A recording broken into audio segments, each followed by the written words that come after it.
Let's unbox the new Mustang lights.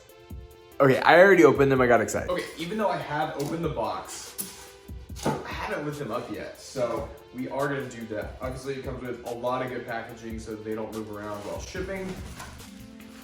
Wrapped up. Ooh, there we go.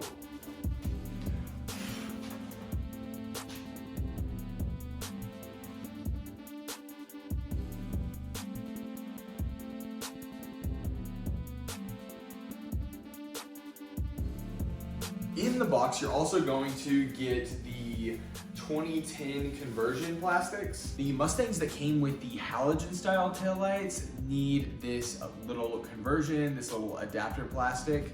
It's going to sit right underneath the taillight like this, just to give it a little bit more space and fill out the space that's left over, because the halogen lights were actually a little bit bigger and the bumper design is a little bit different. They still bolt up and plug in just like normal.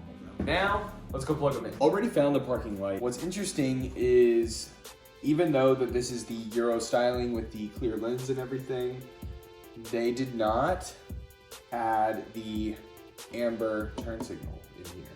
It's just going to be red turn signal, but it does look like it's still sequential. So whenever you hit your turn signal, it should track all the way across just like that.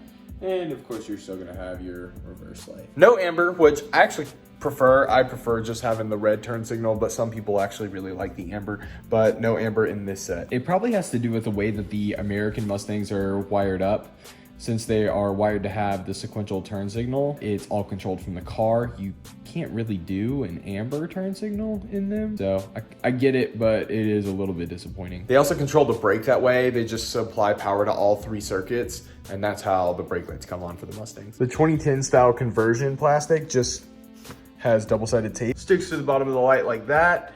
I am not actually going to do it yet. I don't know who's gonna end up with these, and I don't know what year Mustang they have. Overall, these seem really high quality. Of course, we actually have to see how they work out in the real world. Things look good on the bench, but might not work that great on the car after a couple of miles, especially if it's like a slammed car with some really tough suspension. Things could get knocked loose and we just don't even know it yet. But overall, everything seems to be really high quality. Now we're gonna cut them open and put color shifting lights in them.